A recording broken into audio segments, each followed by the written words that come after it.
Hello, sports fans. Welcome to Super Sports Central. Today, we have my Week 3 NFL Power Rankings. So, going over last week's rankings and what those teams did in Week 2.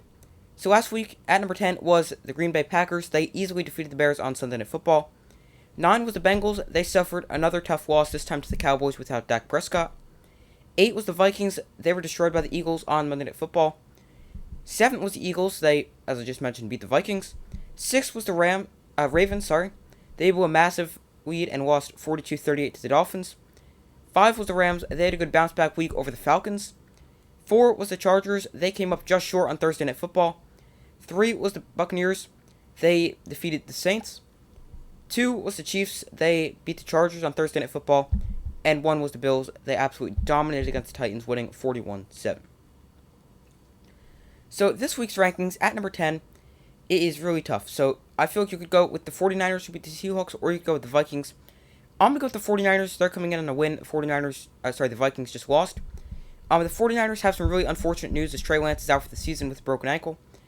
But luckily for the 49ers, they kept Jimmy Garoppolo, who is able to step in now, and we already know he's capable of. He's not an amazing quarterback, but he's going to get the job done, and he can do enough to lead a team to a Super Bowl as we saw a few years ago. 9 is the Ravens. So they fall down a few spots after they blew a massive lead against the Dolphins. They were up 28-7 at the half, and then they also were up 35-14, so they blew a huge lead. But also the Ravens are another bird that blew a huge lead as the Falcons did it. I'm sure you guys remember. But with 28-3 involved, as they were outscored 28-3 in the fourth quarter. 8 is the Packers. They had a bad week 1, but bounced back, beating the Bears. Aaron Jones had a great game with over 100 rushing yards and 2 total touchdowns.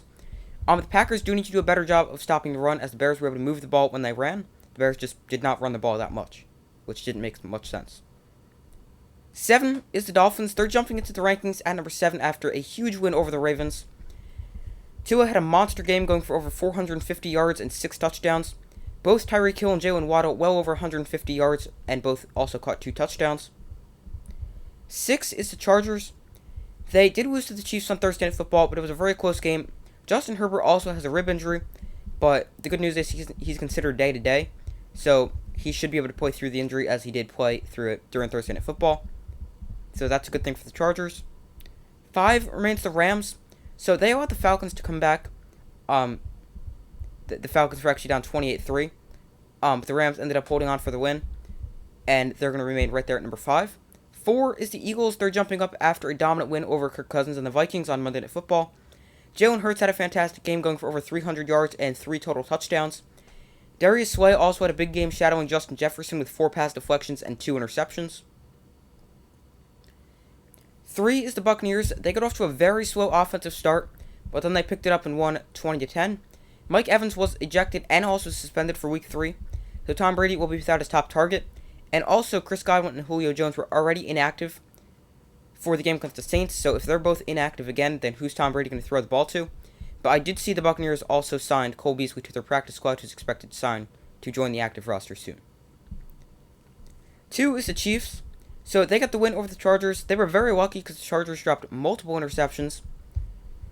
If all of them were interceptions, Mahomes would have had 4. The Chiefs were able to get a big win over a division rival, and they come in at number 2. Number 1 is the Bills. Sure, it's no surprise to anyone. They destroyed their first 2 opponents, and 1 was the defending Super Bowl champions. So, now the question for me is who can provide any competition for the Bills? Forget beat them. It's just even compete with them. Because they were able to shut down Derrick Henry, who had 25 rushing yards on 13 carries. They've blown out both the teams they've played. Both are really good teams. The Titans are pretty good. The Rams are coming off a Super Bowl, so obviously they're good. And right now, with the way the Bills are playing, I don't think you could even argue another team for number 1. So, those are my Week 3 NFL Power Rankings. Thank you guys for watching. Make sure to like, subscribe, and comment. I do my best to post as often as possible. Let me know if you agree, disagree, and why. And I will see you in the next video.